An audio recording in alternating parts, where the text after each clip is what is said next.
हरि ओम हरि ओम।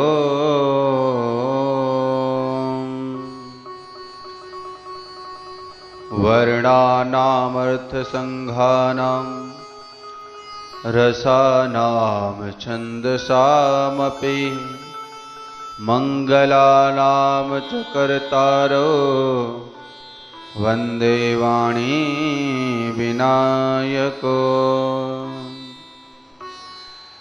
जय जय श्री राधारमण जय जय नवल किशोर जय गोपी चित चोर प्रभो जय जय माखन चोर। कृष्णा वासुदेवाय देवकी नंदनाय च नंद गोप कुमाराय गोविंदाय नमो नमः। अज्ञानतिमिरान्धस्य ज्ञानाञ्जनशलाकया चक्षुरुन्मीलितं येन तस्मै श्रीगुरुवे नमः। तस्मै श्रीगुरुवे नमः। नारायणं नमस्कृत्य नरं चैव नरोत्तमं देवीं सरस्वतीं व्यासं ततो जयमुदीरये।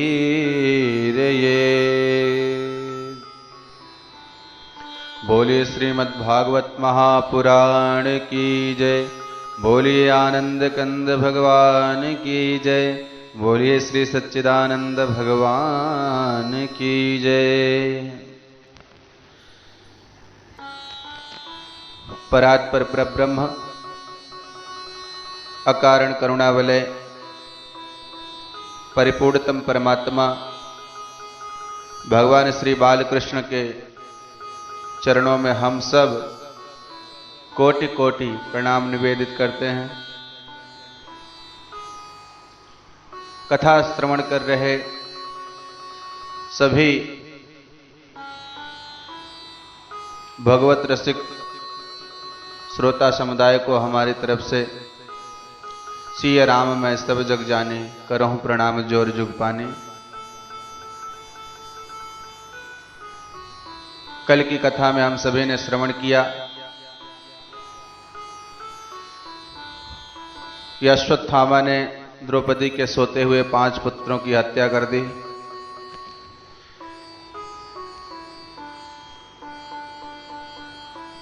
पुत्रों की हत्या को देख करके अर्जुन ने प्रतिज्ञा कर ली कि द्रौपदी तुम चिंता मत करो, जिसने भी तुम्हारे पुत्र की हत्या करी है मैं उसको तुम्हारे सामने ला करके मृत्यु दंड दूंगा।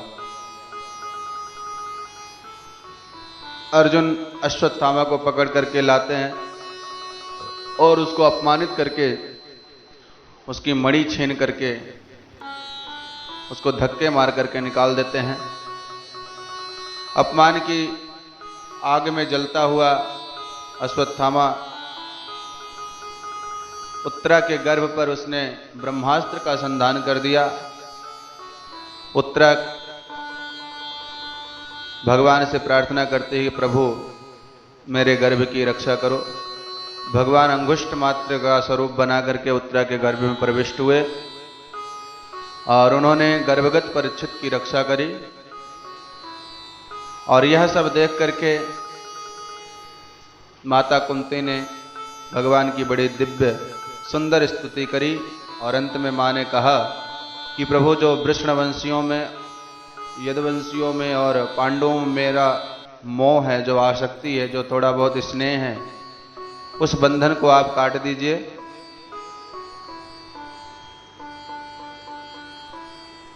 ताकि यह जो स्नेह का पास है आपके अतिरिक्त कहीं मेरा ना हो, ऐसे प्रार्थना करी। भगवान ने अपना जाने का विचार स्थगित कर दिया। यहां पर बहुत सुंदर भाव पूज्य डोंगरे जी महाराज देते हैं कि भगवान रुके क्यों। अब कुंती मैया को लग रहा है कि भगवान मेरे लिए रुके, क्योंकि मैंने भगवान की स्तुति करी, भगवान मुझसे बहुत प्रेम करते हैं। अर्जुन के लगा कि भगवान मेरे लिए रुके क्योंकि हम भगवान के सखा हैं। द्रौपदी को लगा भगवान मेरे लिए रुके। सुभद्रा को लगा कि भगवान मेरे भैया हैं इसलिए मेरे लिए रुके हैं। युधिष्ठिर को लगा कि भगवान मेरे लिए रुके हैं। जितने भी लोग वहां पर थे सब यही सोचते हैं कि भगवान मेरे लिए रुके हैं। लेकिन भगवान रुके किसके लिए हैं? तो भगवान रुके हैं भीष्म पितामह के लिए, जो बाणों की सरसैया पर लेटे हुए हैं, जो प्रभु का इंतजार कर रहे हैं। भगवान रुके हैं तो केवल भीष्म पितामह के लिए।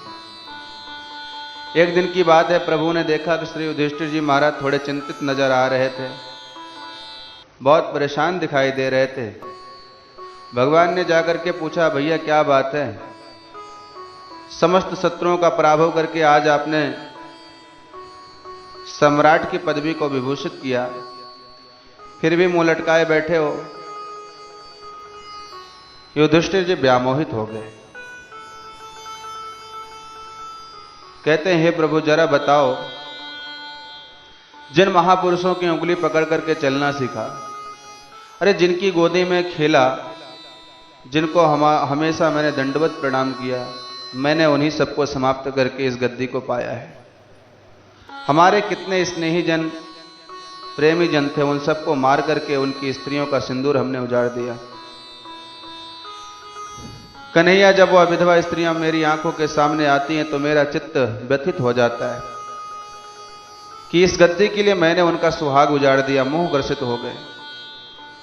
तब भगवान विविध भांति से उन्हें समझाने लगे, पर युधिष्ठिर जी की समझ में भगवान की बात आती नहीं। क्यों नहीं आती? क्योंकि युधिष्ठिर जी श्री द्वारिकाधीश प्रभु को अपना छोटा भैया मानते हैं, भगवान से वात्सल्य भाव रखते हैं, अनुज की भावना रखते हैं। और मित्रों, उपदेश तब प्रभावित होता है जब उपदेशक के प्रति गुरुत्व की भावना हो। यही प्रवचन कोई सफेद दाढ़ी वाले बाबा बोले तो ज्यादा समझ में आए। भगवान समझ गए कि इनके किसी बुजुर्ग के पास ले जाना चाहिए। भगवान बोले तो चलो पितामह भीष्म से मिलने चलते हैं। समस्त पांडव परिकर को लेकर के प्रभु पितामह भीष्म के पास पधारे। पितामह भीष्म बाणों की सैया पर लेटे हैं। जैसे ही पांडवों ने आकर के प्रणाम किया, नेत्र खोल करके देखा, शरीर का हिलना डुलना भी तो संभव नहीं है, असह पीड़ा हो रही है। सामने से अर्जुन दिखाई पड़ गया। अरे अर्जुन, तुम्हारा सारथी नहीं है क्या? प्रभु तुरंत सम्मुख आ गए और कहा, दादाजी प्रणाम, आपने मुझे याद किया? भीष्म बाबा बोले, अच्छा अच्छा, तो आज आप आए हैं, तो छुप करके क्यों खड़े हो गए थे?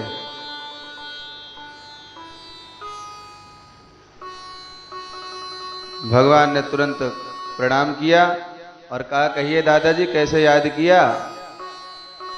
पितामह भीष्म ने अर्जुन को बुला करके कहा, अर्जुन तुम इन्हें पहचानते हो? अर्जुन बोले, इन्हें कौन नहीं जानता? भीष्म जी ने कहा, कौन है बताओ। अर्जुन बोले, हमारे मामा वसुदेव के पुत्र वासुदेव श्री कृष्ण हैं। पितामह भीष्म हंसने लगे, वाह अर्जुन, कभी तो तुम मामा का लड़का बताते हो और कभी अपना सचिव बना करके परामर्श ले लेते हो, कभी दूत बना करके संदेश वाहक बना देते हो, कभी गुरुजी बना करके गीता का ज्ञान लेते हो और कभी सारथी बना करके घोड़ों की लगाम थमा देते हो। कितने नाते हैं तुम्हारे।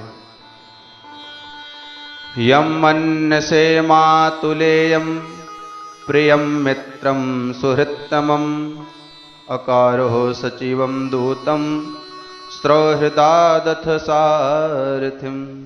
धन्य है प्रभु आपके प्रेमी, जो बनाते हैं आप वही बन जाते हो। जो चाहो भगवान को वही बना सकते हो।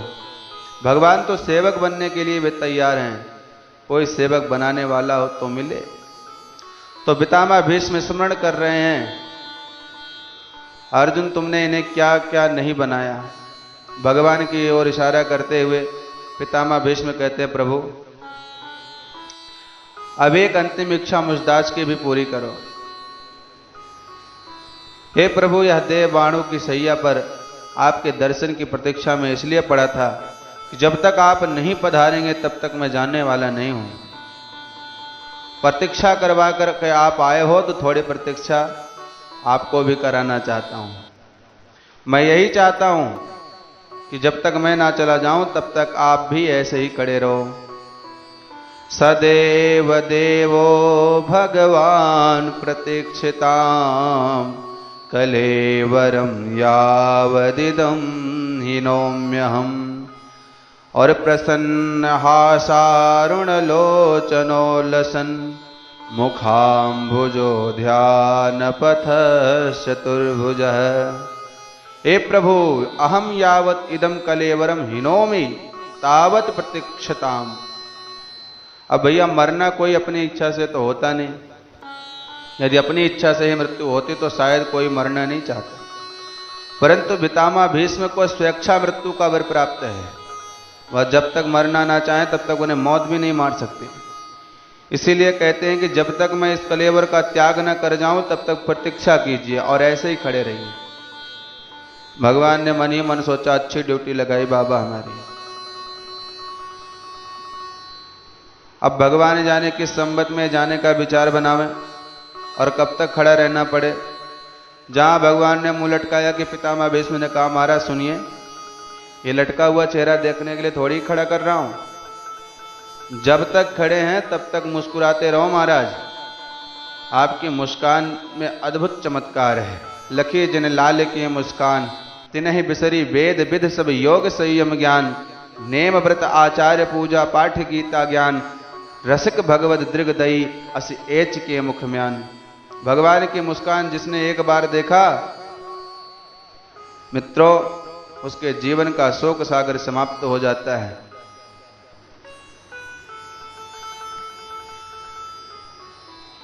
भगवान की दिव्य मुस्कान पर मुग्ध हो गए श्री पितामह भीष्म जी। तब भगवान ने धर्मराज युधिष्ठिर को इशारा किया कि आपके जो संकल्प हैं, आपके मन में जो विकल्प हो, प्रश्न हो, पितामह भीष्म से आप पूछ लीजिए।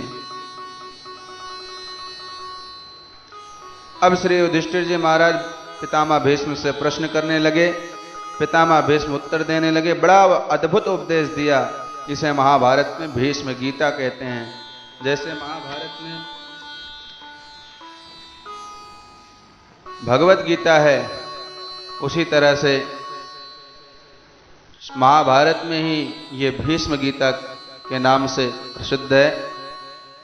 पितामह भीष्म ने समझाया, दान धर्मान राज्य धर्मान मोक्ष धर्मान विभाग सह स्त्री धर्मान भगवत धर्मान समासव्यसयोगतः। समस्त धर्मों का बृहद व्याख्यान किया, पर किसी को संक्षेप में कहा, किसी को विस्तार से। उस दिव्य धर्म के मर्म को जान करके युधिष्ठिर जी महाराज सहित समस्त पांडवों का शोक दूर हो गया। अब माघ शुक्ल का दिन आ गया। पितामह भीष्म को लगा कि अब बढ़िया समय आया है। सूर्य उत्तरायण हो चुके हैं और प्रभु सामने खड़े हैं। माघ शुक्ल, इससे शुभ घड़ी और कब आएगी। उत्तरायण काल की प्रतीक्षा थी।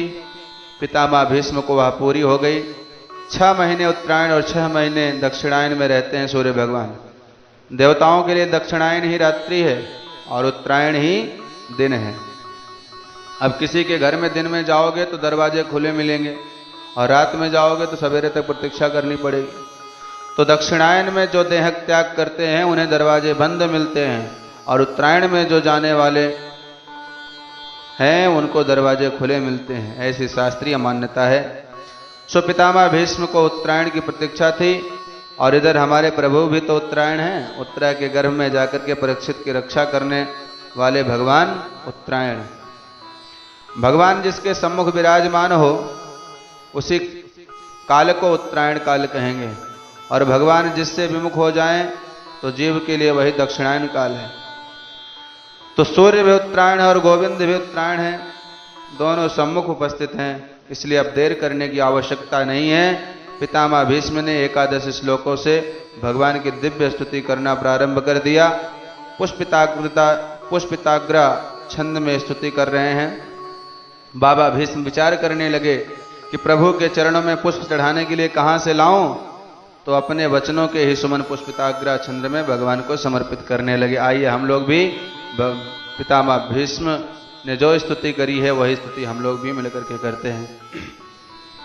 हितमति रूप कल्पिता वितृष्णा भगवत सात्वत पुंगवे विभूम्नि। हितमति रूप कल्पिता वितृष्णा भगवत सात्वत पुंगवे विभूम्नि।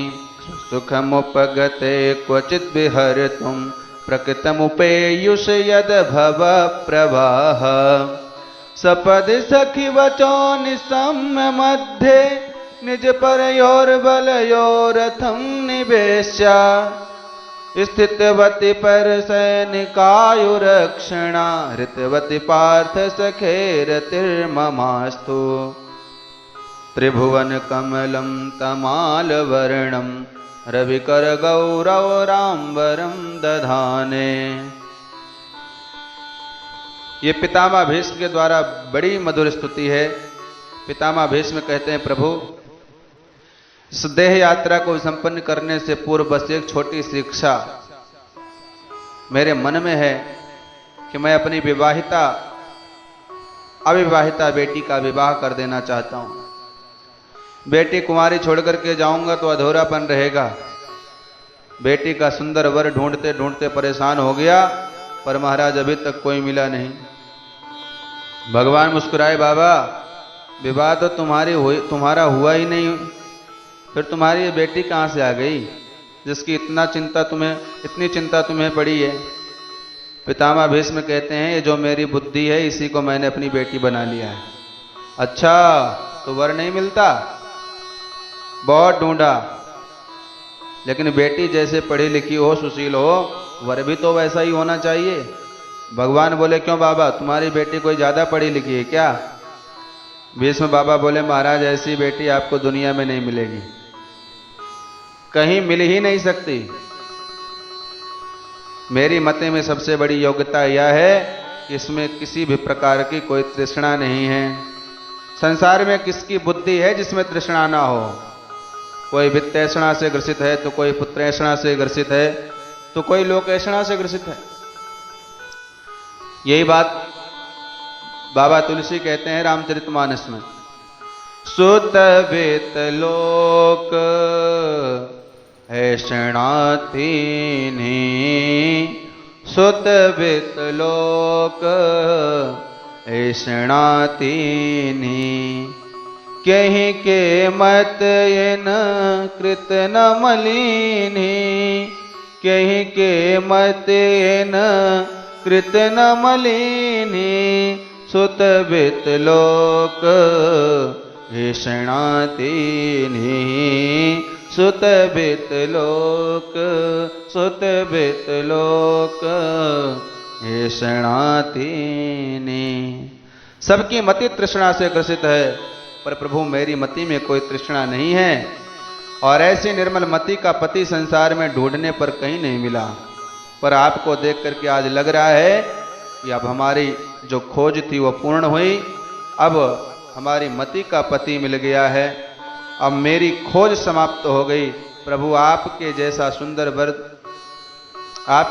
सुंदर वर को भी तो वधू की आवश्यकता रहती है। आप कहते हो मयि बुद्ध निवेशयः, अतः यह निर्मल मति मैं आपको समर्पित करता हूं। प्रभु त्रिभुवन कमनीय आपकी श्याम छटा पर पीत पीतांबर ऐसा दमक रहा है जैसे तमाल वृक्ष की श्याम छटा पर सूर्य की रश्मियां पड़ने पर जो दिव्य शोभा होती है, वही आपके श्याम विग्रह पर पीतांबर की शोभा हो रही है। याद आता है वह क्षण जब युद्ध में अर्जुन आपको आदेश देता है, सेनायोरु भयोर मध्य रथम स्थापय मेच्युत। दोनों सेनाओं के बीच में मेरे रथ को ले चलो, देखो तो सही कि मुझसे युद्ध करने कौन कौन आए हैं। तब भगवान घोड़े हाँकने लगे जहां दोनों विशाल सेनाओं के बीच में रथ को खड़ा किया और भगवान ने बोले अर्जुन देख लो, हम तो बीच में ही आकर के खड़े हैं, पर अब तुम भी बीच में ही खड़े रहना, इधर उधर मत डगमगाना। पर जब अर्जुन ने देखा तो डगमगा गया, हाथ पांव फूल गए। राम राम राम, जिनके चरण छूता था, जिनकी गोद में खेलता था, जिनकी उंगली पकड़ करके चलता था, क्या मुझे इनसे युद्ध करना पड़ेगा? क्या इन्हें मारना पड़ेगा? अर्जुन का हृदय कांप गया। सपदि सखी वचो निशम मध्य निज पर योर बल योरथम निवेश स्थितवत पर सैन कायुरक्षणम हितवत पार्थ सखेर तिर्ममास्तु। पितामह भीष्म एक रहस्य और उद्घाटित कर रहे हैं। प्रभु अर्जुन तो अपनों से लड़ने वालों को देख रहे थे, पर आप भी तो टुकुर टुकुर सब पर दृष्टि डाल रहे थे। आपने क्यों दृष्टिपात किया? आप क्या देख रहे थे? मैं जानता था कि आप क्या देख रहे हो। भगवान ने पूछा क्या देख रहा था बाबा, मैं आप भी बताओ। भीष्म बाबा बोले प्रभु आपने समस्त कौरवों पर दृष्टि डाल करके उनकी आयु का हरण कर लिया। भगवान के नेत्रों में ही चमत्कार है, जिस पर दृष्टि डाल दें तो किसी की आयु खींच लेते हैं और किसी को आयु देते हैं। किसी का पराक्रम छीन लेते हैं तो किसी को पराक्रम प्रदान कर देते हैं।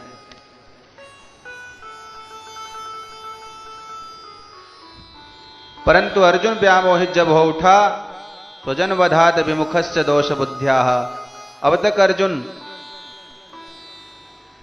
सैकड़ों युद्ध किए, बड़े बड़े युद्धों पर विजय प्राप्त की, पर आज जब अपनों से लड़ने की बात आई तो हाथ पैर फूल गए, बुद्धि में कुमति आ गई। इसलिए भगवान ने तुरंत आत्मविद्या गीता का दिव्य उपदेश देकर के अपने प्यारे सखा की कुमति का हरण कर लिया। बुद्धि में जो अज्ञान के बादल छा गए थे वो हटा दिया अपने दिव्य ज्ञान के प्रकाश से। ऐसे हे विजय सखा, हे गोविंद, आपके पाद पद्मों में मेरी खूब रति हो, मेरा खूब प्रेम हो। पितामह भीष्म अपनी वह घटना याद कर रहे हैं। प्रभु वह भी दिन में भूलूंगा नहीं। मेरी प्रतिज्ञा और आपकी प्रतिज्ञा आपस में टकरा गई। आपका प्रण था कि मैं हथियार नहीं लूंगा, महाभारत में अस्त्र शस्त्र धारण नहीं करूंगा, और मैंने प्रतिज्ञा कर डाली कि या तो अर्जुन का प्राण जाएगा या तो प्रभु का प्रण। अब देखिए दोनों में से क्या जाता है। तो अपने भक्त के प्राण रखने और इस भक्त के वचन को रखने के लिए आपने अपना ही प्रण छोड़ दिया। मैं जानता था प्रभु जब जब भक्त और भगवान की प्रतिज्ञाएं आपस में टकरा जाएं तब तब भक्त के सामने भगवान को ही अपनी प्रतिज्ञा तोड़नी पड़ती है। कभी कभी पिता पुत्र में बहस हो जाए तो पुत्र का संतोष रखने के लिए पिताजी कहते हैं अच्छा तो तू जो कहता है ना वही सही है। बच्चों का मन रख देते हैं। प्रभु तीखे तीखे बाण मैंने चलाए तो आप अपने रथ के पहियों को ही सुदर्शन चक्र बना करके मुझे मारने के लिए दौड़ पड़े। धृत रथ चरणों अभ्यास चलत गुरु हरिर्यु। पृथ्वी कांप गई, आपका पीतांबर नीचे गिर गया, आपके लाल लाल नेत्र क्रोध में भरे जब मुझे मारने को दौड़े। वह छटा आज भी मेरी आंखों में बसी है प्रभु। ऐसे लग रहा था जैसे कि गजराज को मारने के लिए किसी सिंह ने आक्रमण कर दिया हो। क्रोध में भरा जैसे सिंह किसी गजराज पर झपट पड़ता है प्रभु, ऐसे ही वह छटा आज भी मेरे आंखों में बसी है।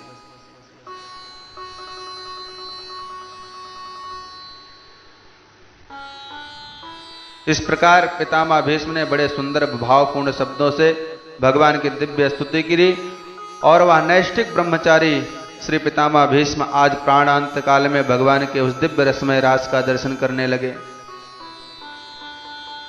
पितामह भीष्म गोप वधूटियों के बीच में विहार करते हुए उन बिहारी जी का स्मरण कर रहे हैं। कल्पना कीजिए कि नैष्ठिक व्रतधारी श्री पितामह भीष्म जब भगवान के उस महाराज का स्मरण करें तो महाराज कोई प्राकृतिक होगा, कोई साधारण होगा। अंत काल में पितामह भीष्म योगेश्वर श्री कृष्ण की उस अद्भुत लीला का ध्यान कर रहे हैं। भगवान के द्वारा मंद मंद मुस्कुराना, तिरछी चितवन से गोपियों के चित्त को चुराना, मंद गति से ठुमका मार करके चलना और नाचना, उन समस्त एक एक चेष्टाओं के द्वारा गोपियों के चित्त को चुराने वाले प्रभु का ध्यान कर रहे हैं। अब उस दिव्य छटा का ध्यान करते करते सबके हृदय में हरि का दर्शन करते पितामह भीष्म ने अपना पांच भौतिक देह त्यागा और भगवान के परम धाम को प्राप्त हो गए। सर्वे बभूवस्ते तूष्णीम, पितामह भीष्म के महाप्रायण के समय सब शांत हो गया, मानो सूर्यास्त होते पक्षियों का कलरव शांत हो जाता है। और थोड़ी ही देर में तत्र दुंदुभयो नेदुर्देव मानव वादिता, आकाश में अचानक दुंदुभियां बजने लगी, पितामह भीष्म के ऊपर सुमन वृष्टि होने लगी। सारे जगत ने पितामह भीष्म के सौभाग्य की सराहना करी। वाह, हर प्राणी तो यही चाहता है कि जब मेरा अंत काल आवे तो प्यारे का नाम मुंह पर आ जावे। उनकी छठा आंखों के सामने हुए आज सब कुछ पितामह भीष्म को प्राप्त हो गया। माधव मंद मंद मुस्कुराते हुए, पीतांबर लहराते हुए आंखों के सामने खड़े हैं और उन्हीं की बाकी झांकी हृदयंगम किए पितामह भीष्म ने देह त्याग कर दिया। आइए हम भी प्रभु से प्रार्थना करें कि देहांत काले तुम सामने हो, मुरली बजाते मन को लुभाते। देहांत काले तुम सामने हो, मुरली बजाते मन को लुभाते। द्वारकाधीश प्रभु पांडवों के शोक का पितामह भीष्म द्वारा निराकरण करवाकर अपने प्रिय भक्त भीष्म का अंतिम मनोरथ पूर्ण करते हुए पुनः पांडवों से द्वारिका जाने की अनुमति प्राप्त करके चले गए। विविध देशों में परिभ्रमण करते हुए द्वारिका में पधारे। द्वारिका वासियों ने बड़ा ही दिव्य भव्य भगवान का बहुत दिनों के बाद आगमन हुआ है, इसलिए अद्भुत सम्मान किया और भगवान सभी से यथा योग्य मिले। सौनक जी ने पूछा, भगवान परीक्षित का क्या हुआ? उत्तरा के गर्भ की भगवान रक्षा करके तो गए, उसके बाद में उसका जन्म कैसे हुआ? तब सूत जी को स्मरण आया, ओहो, अरे महात्माओं ठीक पूछा आपने।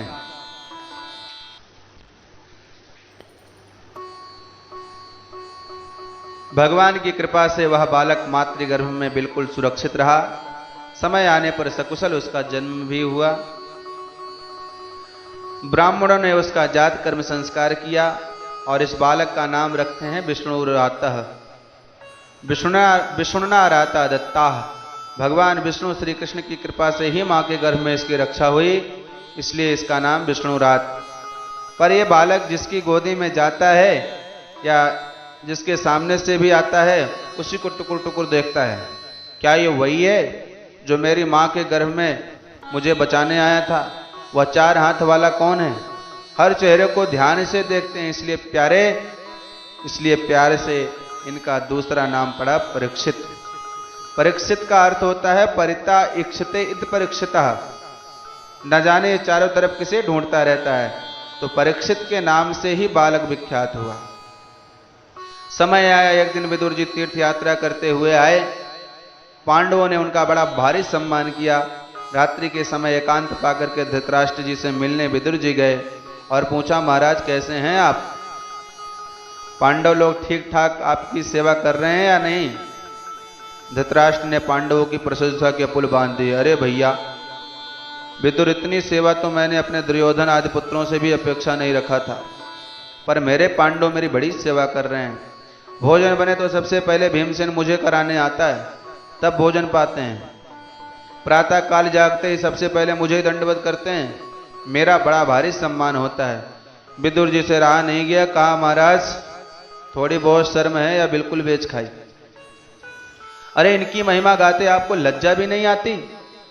जिन पांडवों को मारने के लिए कितने कुचक्र रचे, कितना षड्यंत्र रचाए, और आज उन्हीं पांडवों के टुकड़ों पर कुत्तों की तरह पड़े पड़े पूंछ हिला रहे हो। भीमाप वर्जितम पिंडमादित्य गृह पालवत, धिक्कार है ऐसे जीवन की आशा को, ये भी भला कोई जीवन है? धृतराष्ट्र बोले, विदुर तो कहां जाऊं, क्या करूं? विदुर जी बोले, चलो मेरे साथ। और रातों रात धृतराष्ट्र व गांधारी को लेकर के विदुर जी बाहर निकल गए। नियमानुसार प्रातः काल जब पांडवों ने जागते ही ताऊ जी को दंडवत करने के लिए भवन में प्रवेश किया, तो ताऊ जी का कोई पता ही नहीं चला। संजय से तुरंत पूछा तो संजय ने भी मना कर दिया, मुझे भी कुछ भी मालूम नहीं महाराज। बहुत ढूंढने पर दूर दूर तक कोई पता नहीं चला तो श्री युधिष्ठिर जी महाराज दुखी हो गए। ना जाने हम लोगों से क्या अपराध बन गया, कौन सी बातें हमारे ताऊ जी को बुरी लगी जो हमसे बिना बताए चुपचाप चले गए। तभी उसी समय देवर्षि नारद तुम्बरु नाम गंधर्व के साथ प्रकट हुए और धर्मराज को समझाया कि राजन आप दुखी ना होइए, अब तुम्हारे ताऊ जी को विदुर जैसे महापुरुष का सानिध्य मिल गया है, अब उनका निश्चिंत कल्याण हो जाएगा, इनकी ओर से आप निश्चिंत हो जाइए। तब पांडवों को शांति मिली। समय बीतता गया, धीरे धीरे अपशकुन बढ़ने लगा। भगवान द्वारिकाधीश द्वारिका गए, अर्जुन को साथ में लेकर के गए। आज पूरे 7 महीने बीत गए पर अर्जुन नहीं आया। धर्मराज को शंकाएं होने लगी। भीमसेन को बुलाया और कहा भैया भीम, आज पूरे 7 महीने बीत गए, ना जाने क्या बात है, ना अर्जुन आया ना तो अभी तक उसका कोई संदेश। मुझे बड़े बड़े भयंकर अपशकुन, भारी अनिष्ट का संकेत मिल रहा है। मंदिरों में दर्शन करने जाता हूं, देव प्रतिमाएं रोती हुई सी नजर आती हैं। पुच्छल तारा का उदय होने लगा है, गाय को बछिया का दूध पीते देखा, ये बड़ा भारी अनिष्ट का संकेत है। गताह सप्तधुना मासा भीमसेन तवानुजाः नायति कस्य वा हेतुर नाहं वेदेदमज्जसः।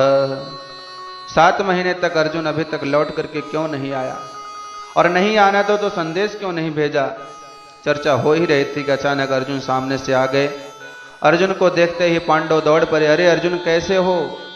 सबको महान आश्चर्य होने लगा, क्योंकि अर्जुन का मुख एकदम कांतिहीन हो चुका था, आंखों से अश्रुपात हो रहा था। अरे लगता है कि कोई बहुत बड़ा अनिष्ट हो गया है। अर्जुन जल्दी जल्दी बताओ, हुआ क्या है? तुम्हारी कांति क्यों नष्ट हो गई है? कहीं तुमसे कोई बहुत बड़ा पाप तो नहीं हो गया? अरे अर्जुन गौवध तो नहीं हो गया? विप्रवध तो नहीं हो गया? वृद्ध और बालक की उपस्थिति में उन्हें खिलाए बिना चुपचाप उनके सामने अकेले भोजन तो नहीं कर लिया? अगम्मा स्त्री के साथ गमन तो नहीं किया? शरणागत की रक्षा करने में कहीं असमर्थ तो नहीं हो गए? अर्जुन तुम्हारी प्रतिज्ञा कहीं भंग तो नहीं हो गई? क्या बात है, तुम्हारा मुख आज कांतिहीन क्यों हो गया है? ओ द्वारिका में इतने दिन रह करके आए हो, द्वारिका में सब कुशल से तो हैं? हमारे प्यारे प्रभु अपने परिकर के साथ प्रसन्न तो हैं? सांब प्रद्युम्न आदि सभी यदुवंशी आनंद पूर्वक तो हैं? जब एक एक से सबकी कुशलता के प्रश्न करने प्रारंभ किए तो अर्जुन महाराज युधिष्ठिर के चरणों में तुरंत गिर पड़े। वंचितो हम महाराज हरिणा बंधरूपिणा एन में पहृतम तेजो देव विस्मापनम महत। अर्जुन कहते हैं भैया, हम अपने प्यारे प्रभु के सानिध्य से वंचित हो गए। एक एक प्रसंगों का अर्जुन स्मरण कर रहे हैं। अरे जिन प्रभु की कृपा से मैं खांडव वन का दहन किया, युद्ध में भोलेनाथ को भी संतुष्ट किया, जिन्होंने दुर्वासा मुनि के उग्र साप से अक्षय पात्र का एक दल पा करके विश्वात्माओं को तृप्त करके हमारे प्राणों की रक्षा की, स्वयंवर में जिनकी कृपा से मैंने द्रौपदी का वरण किया, आज उन्हीं प्रभु के परम धाम जाने के बाद मैं अर्जुन वही, मेरे बाण वही, पर मेरे प्राणनाथ मेरे प्रभु मेरे साथ नहीं, तो महाभारत का विजेता अर्जुन आज भीलों से युद्ध में पराजित हो गया। आज मुझे समझ में आया कि मेरा बल पराक्रम जो कुछ भी था वह प्रभु का ही था, मैं तो केवल एक निमित्त था। यदुवंश के संहार का जब पूरा प्रसंग अर्जुन ने विस्तार पूर्वक सुनाया तो कुंती मैया ने जब यह सुना कि मेरे गोविंद भी लीला संवरण करके परम धाम गए, तो तुरंत गोविंद के चरणों का चिंतन करते हुए ध्यानस्थ होकर के एक क्षण में कुंती मैया ने अपना शरीर त्याग दिया। ऐसे प्रेमी या तो रामावतार में श्री दशरथ जी हुए या कृष्णावतार में भगवती कुंती, जिन्हें प्रभु के वियोग को क्षण भर भी नहीं सहा। पांडव भी तुरंत द्रौपदी जी को साथ लेकर के परीक्षित को सत्ता का भार करके स्वर्गारोहण करते हैं। हिमालय यात्रा करते करते अंतकाल में परम धाम को प्राप्त हुए। बोलिए श्री वृंदावन बांके बिहारी लाल की जय, बोलिए आनंद कंद भगवान की जय, बोलिए श्री सच्चिदानंद भगवान की जय। आज की कथा का यहीं पर विश्राम करते हैं। कल हम सभी पुनः परीक्षित की कथा सुनेंगे। परीक्षित को साप मिलता है, उसके आगे की कथा कल श्रवण करेंगे। निवेदन ये है कि आइए हम सभी लोग मिलकर के भगवान नाम का संकीर्तन करें, उसके बाद अपनी वाणी को विराम देंगे। बाकी की कथा कल। जय जय राधे राधे गोविंद गोविंद राधे, जय जय राधे राधे गोविंद गोविंद राधे, गोविंद राधे राधे गोपाल राधे, गोविंद राधे राधे गोपाल राधे, गोविंद राधे राधे गोपाल राधे, गोविंद राधे राधे गोपाल राधे, जय जय राधे राधे गोविंद गोविंद राधे। बोले श्री वृंदावन बांके बिहारी लाल की जय। ओम विश्वानि देव सवितर दुरितानि परासुव, यद भद्रं तन्नासुव। ओम शांति शांति शांति, सर्वारिष्ट सुशांतिर्भवतु।